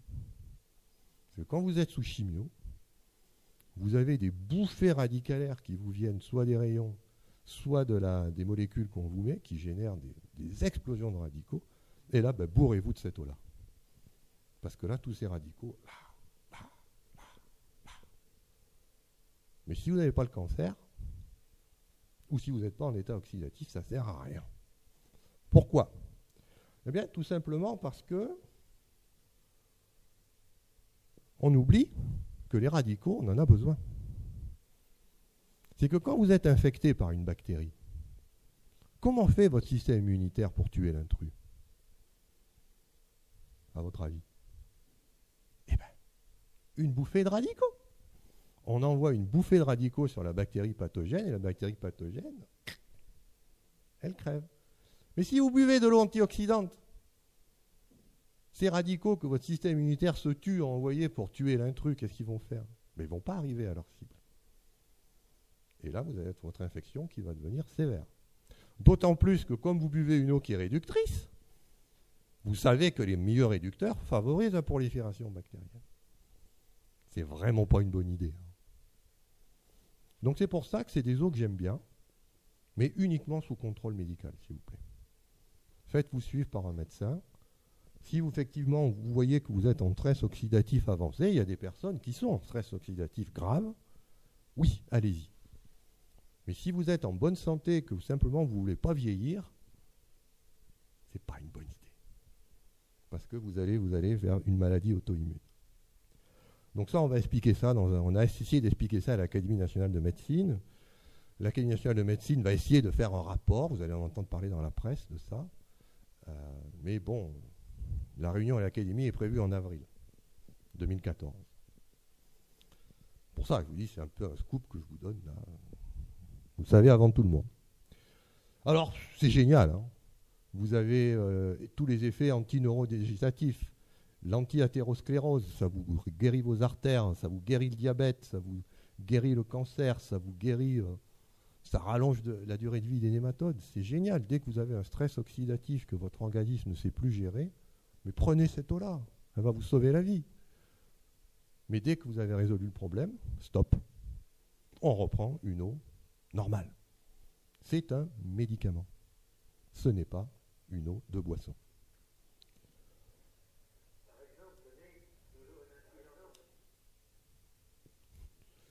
Alors, pour vous montrer, hein, la vitamine C et le thé vert, qui sont réputés quand même être très antioxydants, vous voyez, c'est la gnognotte à côté de ces eaux-là. Hein. Vous pouvez être à moins 600 millivolts. Là, la vitamine C, elle plafonne à moins 150 péniblement. Hein. Alors, on en vient à l'eau du robinet. Pourquoi les Français ne boivent-ils pas de l'eau du robinet? La plus grosse majorité, c'est parce que ça a mauvais goût. Et ce mauvais goût, il vient d'une molécule qui est le chlore. Alors ça tombe bien parce que je vous ai dit qu'il fallait le retirer. Donc vous allez devoir retirer le chlore, vous ne pouvez pas faire autrement. Ensuite, parce qu'on a peur des produits toxiques. Il y a plein de choses dedans. Et je veux boire une eau propre. Bon. Par crainte des maladies ou des risques sanitaires, par choix d'une eau minérale, parce qu'on préfère le goût de l'eau minérale en bouteille. C'est vrai, les eaux minérales peuvent avoir un goût, l'eau du robinet a un sale goût. En raison de sa couleur ou de son manque de limpidité, c'est vrai que des fois, on ouvre le robinet, on laisse couler, quoi. Parce que sinon, on est mal. Hein. Et puis pour une autre raison. Alors, on est à peu près 36% de refusniques. Alors les refusniques, donc, ce sont les gens qui refusent de boire l'eau du robinet. Alors il y a plusieurs raisons. Vous voyez par exemple la publicité de Cristalline. On vous met une cuve de toilette et on vous dit « je ne bois pas cette eau ». Parce que c'est vrai, il y a des pays où on manque d'eau et qu'est-ce qu'on fait? Vous savez qu'il y a des pays où on manque d'eau? Qu'est-ce qu'ils font? San Francisco par exemple. Eh bien, on reprend l'eau des toilettes, on fait une osmose inverse et on la resserre à boire. Ça, c'est du pain béni pour Cristalline. Moi, je ne bois pas de cette eau qui est passée par les toilettes.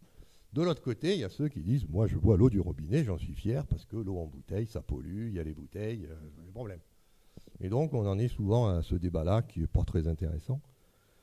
Parce que moi, je vous dis, il vaut mieux boire de l'eau du robinet. Alors, c'est vrai qu'à une époque, et dans le monde, c'est encore un énorme problème. Voilà ce qui se passe si vous ne faites pas attention. Vous pouvez vous empoisonner gravement avec de l'eau. L'eau donne la vie, mais elle sait aussi donner la mort, je vous rassure. Et une mort horrible, vous n'avez qu'à voir les photos. Quand vous avez des infections, des bactéries, on nous dit « l'eau, c'est la vie ». Oui, c'est la vie pour tout le monde, hein, y compris pour les bactéries qui prolifèrent. Donc ça, c'est le grand cauchemar de tous les médecins. C'est pour ça qu'on met du chlore. On ne veut pas de ça. Parce que ça, on a connu. Au 19e siècle, on a connu ces infections-là. Et même aujourd'hui, au 21e, on les connaît toujours. Il suffit d'aller dans un pays où il y a eu une catastrophe naturelle et ça arrive en flèche. C'est pour ça que dès qu'on a une catastrophe naturelle, un tremblement de terre, on fait venir des unités d'osmose pour traiter l'eau, pour que les gens aient une eau propre. Donc ça, c'est un vrai problème, mais en France, c'est pas l'eau est très contrôlée et vous risquez vraiment rien au robinet, c'est zéro. Donc c'est pas pour ça que vous devez avoir peur. Alors après, c'est vrai qu'il y a les nitrates. Ça, c'est déjà plus ennuyeux. Parce qu'il y a des pays, vous voyez, par exemple, vous seriez en Bretagne, là, il y a des nitrates dans l'eau. Et les nitrates, c'est pas trop grave pour nous les adultes. On ne sait pas très bien, en fait. Par contre, pour les bébés, c'est sûr. C'est que si vous donnez une eau qui est nitratée à un bébé, il devient tout bleu et il meurt. Et donc ça, c'est la deuxième raison pour laquelle on ne boit pas l'eau du robinet, c'est parce qu'on a un bébé. Et vous savez tous, quand on a un bébé, on lui achète Evian. Ou Monroucou. Mais on ne lui donne pas l'eau du robinet, il risque d'y avoir des nitrates, et c'est vrai que pour un bébé, c'est très ennuyeux. Alors, troisième raison, c'est les métaux lourds. Et là, il y a eu un reportage sur France 2. Vous savez que les propriétaires doivent enlever les canalisations au plomb. Et puis ça renacle, parce que ça coûte cher. Donc ça, c'est l'autre raison. Si vous allez avoir du chrome, du nickel, du cuivre, du zinc, de l'arsenic, du cadmium, du mercure, du plomb. Alors ça, c'est un vrai problème. Par exemple, si vous avez vu Julia Roberts, vous connaissez ? Il y a un magnifique film qui s'appelle Erin Brockovich, qui vous raconte ce qui se passe quand on boit de l'eau qui a du chrome. Ça s'est fait aux États-Unis. Il y a des gens qui ont bu ça. Bon, ils étaient indiens. C'est pas une raison. Mais c'est méchant. Si vous voulez savoir ce que fait l'arsenic, allez regarder ce qui se passe au Bangladesh. Si vous voulez savoir ce que fait le cuivre, allez voir ce qui se passe dans certains champs où on cultive la vigne, où on met de la bouillie bordelaise et où, pour emmerder le voisin, on va mettre du sel de cuivre dans son eau pour qu'il crève. Ça se voit dans les campagnes. C'est bien connu. Si vous voulez voir ce que fait le cadmium, eh bien fumez comme un pompier. Si vous voulez voir ce que fait le mercure, achetez des bons poissons d'élevage élevés au bord de nos côtes et vous serez bourré de mercure. Ou alors allez sur Internet et regardez l'accident de Minamata Bay où des gens ont mangé du mercure dans les rizières. C'est horrible. Ça aussi, on a peur. Mais là encore, en France, tout ça, c'est traité. C'est-à-dire que, sauf si vous avez des canalisations en plomb, évidemment, il faut peut-être un petit peu faire attention, mais normalement, les canalisations aujourd'hui sont à peu près propres. Ensuite, il y a tout ça, il y a les herbicides, les insecticides, les fongicides, les mycicides, les rodenticides, les acaricides, les nématicides, les bactéricides, les piscicides, les molluscicides, les avicides. Notre société est obsédée par le cide. Tuer, tuer, tuer, tuer. J'ai un problème, je tue. Pan, pan, pan. Et évidemment, quand vous déversez tous ces produits phytosanitaires, où ça termine tout ça ? Dans l'eau. Et il peut y avoir ça dans l'eau aussi. C'est pour ça qu'on ne boit pas l'eau du robinet, surtout. Alors, il y a pire encore. Et ça date de 2011. Alors, on le savait depuis longtemps, hein. Mais ce n'est que depuis 2011 où c'est officiel. On sait qu'il y a aussi des résidus de médicaments. C'est-à-dire que si vous avez un cancer, ben, c'est plus la peine de prendre de la chimio, vous buvez de l'eau du robinet. Vous avez des anticancéreux qui y sont. Si vous avez un problème d'inflammation, ben, il y a des antistéroïdiens qui sont là, dans l'eau. Et c'est officiel, hein, il y a eu un rapport, 2011. Regardez, si c'est pas beau. Voilà ce qu'on trouve dans l'eau. Caféine, oxazépam, paracétamol, carbazépine, nosartan, époxycarbazépine, hydrochlorothiazine, gadolinium, ibuprofène, triméthadisone, diclofénac, kétoprophène, sulfadimérésine, naphthydrofuryl, hydroxybutyrophène et acide salicylique. À table. Alors vous comprenez qu'il y a des gens qui ont peur de tout ça. Parce que c'est vrai qu'on peut trouver tout ça dans l'eau du robinet. Et donc, qu'est-ce qu'on fait ? On va la purifier. Donc, pour la purifier, soit on est riche, soit on ne l'est pas, soit on n'est pas malin. Il y a ces fameux pichets filtrants que je ne vous recommande pas, mais enfin si. En cas de toute urgence, si vraiment vous ne voulez pas investir dans un appareil de filtration, ça vous semble trop cher, filtrez au moins votre eau avec ces fichiers, au moins vous enlevez tout ce qui est le chlore, c'est déjà ça, et aussi tout ce qui est hydrophobe, c'est-à-dire les pesticides, les résidus de médicaments, tout ça, ça va dans le filtre. Oui, ça va dans le filtre, à condition de changer le filtre quand il faut. Parce que si vous ne changez pas le filtre, ça relargue. Hein. Et là, vous en prenez des doses massives. Donc c'est pour ça que c'est à manier avec précaution. Par contre, vous aurez d'énormes problèmes avec tout ce qui est métaux lourds et nitrates, parce que ça n'arrête rien. Ça. Et donc vous aurez quand même les problèmes des nitrates et des métaux lourds. Alors pour ceux qui veulent être sûrs, il y a un appareil, j'en ai amené un là, pour que vous voyez comment ça fonctionne, ça s'appelle un osmoseur inverse. C'est quelque chose qui ne laisse passer que l'eau. En fait, c'est une aquaporine. Sauf qu'elle est fabriquée par l'homme et qu'on ne fait passer que de l'eau, ce qui fait qu'on met tout ce qu'on veut d'un côté et on ressort de l'autre une eau qui est pure. Et c'est cette eau ensuite qu'on va boire. Et c'est là où je vais terminer avec un sujet qui est en général, la plupart des conférences s'arrêtent ici, parce qu'on a tout traité finalement. J'ai traité l'eau en bouteille, j'ai traité l'eau du robinet, je vous ai dit qu'on va la purifier. Maintenant, je vais vous dire que l'eau, c'est plus que ça. C'est plus que de l'eau. Et vous devez le savoir, puisque vous êtes fait d'eau. L'eau, c'est la vie. Et donc, on peut faire des choses à l'eau. Et des choses fantastiques. C'est ce qu'on va essayer de regarder maintenant. Bon, ça, c'est la membrane. On pourra en discuter si ça vous intéresse. Ça vous montre qu'effectivement, une fois qu'on a filtré tout ce dont j'ai parlé est viré, il n'y a quasiment plus rien qui reste. Et ça, c'est un énorme intérêt, par exemple, pour les personnes âgées qui ne peuvent pas porter les packs d'eau et qui veulent boire une eau qui est propre. Vous leur installez un osmoseur et là, elles ont l'eau au robinet. Une eau de qualité. Elles n'ont plus besoin d'aller au supermarché pour acheter les packs. Alors, il y a un petit danger à faire ça, c'est qu'il faut que la membrane soit en bon état. Et c'est pour ça qu'on a toujours un préfiltre en charbon actif pour arrêter le chlore. Pourquoi ? Parce que si jamais on n'arrête pas le chlore attaque la membrane. Ça fait des trous comme ça. Et à ce moment-là, il vaut mieux pas avoir d'osmoseur. Parce que ça fait de la prolifération bactérienne et des choses qui sont vraiment pas belles. Voilà. J'en arrive à cette propriété de l'eau que moi j'étudie beaucoup en ce moment. Elle est aussi beaucoup étudiée par quelqu'un que vous connaissez peut-être, qui s'appelle Luc Montagnier. Vous avez peut-être entendu parler de ses travaux. Je vais juste vous en dire deux mots parce qu'il va y avoir un beau documentaire qui va passer sur France 5 en janvier, qui va vous raconter toute l'histoire, vous aurez tous les détails. Je vais juste vous dire ce qui se passe. Vous prenez un ADN, peu importe de quoi. Vous voyez ce que c'est qu'un ADN ? C'est une double hélice. Et vous la mettez dans l'eau. Bon, jusque-là, rien de bien sensationnel, puisque l'ADN adore l'eau. Et ensuite, ce que vous allez faire, c'est que vous allez diluer. Vous allez retirer cette molécule d'ADN en mettant de l'eau, jusqu'à ce qu'il n'y ait plus d'ADN. Et c'est là où vous prenez cette eau et vous mettez un microphone. Et qu'est-ce que vous entendez ? L'eau qui cause. Et blablabla. Elle cause sur 5 Hz de fréquence. C'est-à-dire que vous la mettez dans un appareil qui détecte les ondes sonores et vous entendez l'eau qui parle. Et ce qui est bien, c'est que si vous avez mis une eau qu'on n'a pas contenu de l'ADN, l'eau, elle ne cause pas. Et ensuite, ça encore, c'est déjà pas mal, hein, de l'eau qui cause. Mais c'est encore mieux, c'est que vous enregistrez ce son, la voix de l'eau. Vous mettez ça sur un fichier WAV. Vous savez ce que c'est les fichiers WAV ? Ce sont les fichiers son des ordinateurs.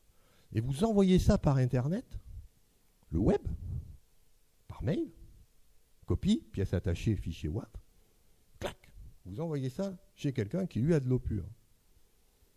Il prend son tube d'eau pure et il fait écouter à l'eau pure ce son qui vient d'Internet.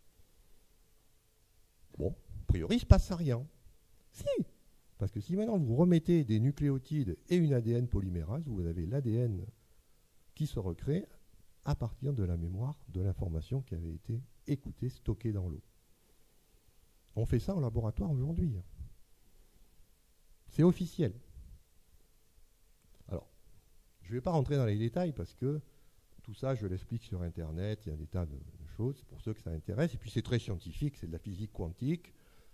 C'est parce qu'en fait, on oublie qu'il y a le vide. Et ça, on est en train de découvrir les propriétés du vide en physique quantique. Le vide, ce que vous croyez vide, est en fait plein. Je ne vais pas rentrer dans les détails, mais on peut comme ça comprendre ces propriétés de l'eau. Et pour vous, je vais vous donner juste les deux clés. Car le reste, c'est des équations mathématiques obscènes. Les deux clés, c'est ça. C'est que l'eau est sensible au champ électromagnétique et à l'infrarouge. C'est la conséquence de tout ça.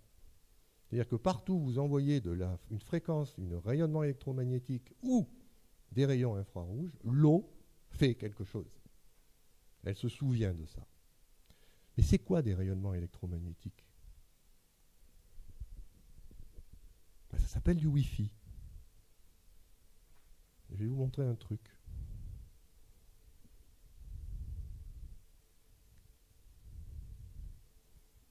Il y a de l'eau là-dedans qui me protège de toutes ces ondes Wi-Fi qui me traversent et qui changent ma structure d'eau. C'est-à-dire qu'aujourd'hui, on a même des dispositifs qui sont développés pour se protéger. Personne ne le sait, mais bon. Vous avez bien fait de venir. Hein. Alors, très brièvement. Ouais. Ça, c'est un premier procédé qui est très célèbre. Alors là, je ne vais pas en parler parce qu'il y a des pages sur Internet, sur mon site, sur le site de Rodolphe. C'est l'eau Marcel Violet. On capte des ondes cosmiques, on les transmet à l'eau et après on boit l'eau, c'est génial. Je vous laisse lire tout ça.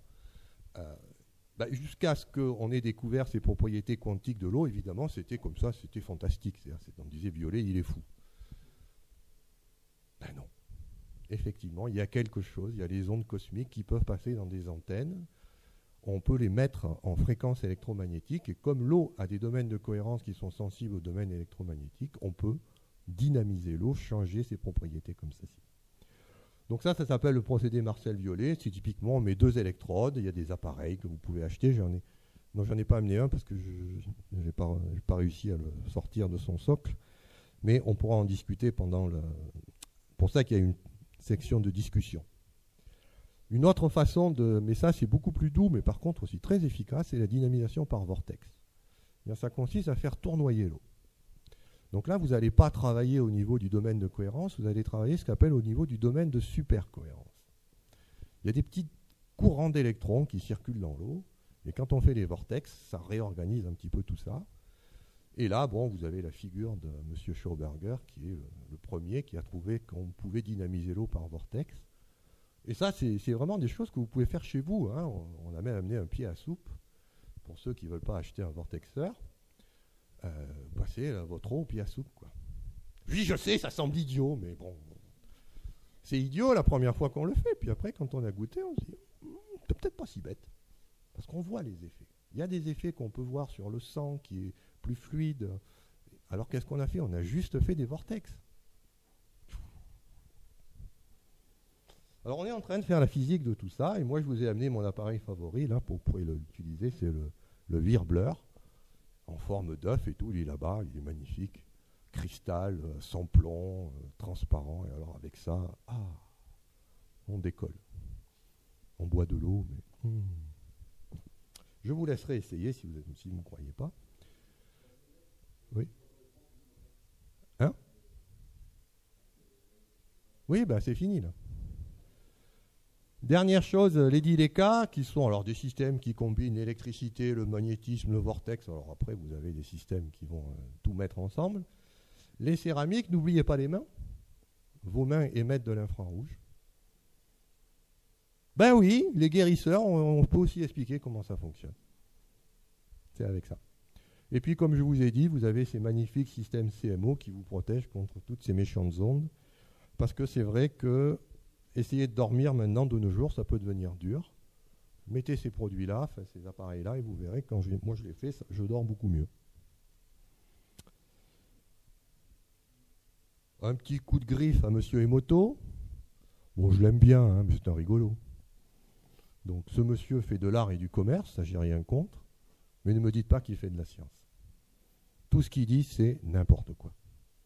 Donc, c'est vrai que ça fait des belles photos. Vous avez ici une eau qui a écouté du heavy metal, puis une eau qui a écouté Beethoven. Quand elle écoute Beethoven, c'est beau.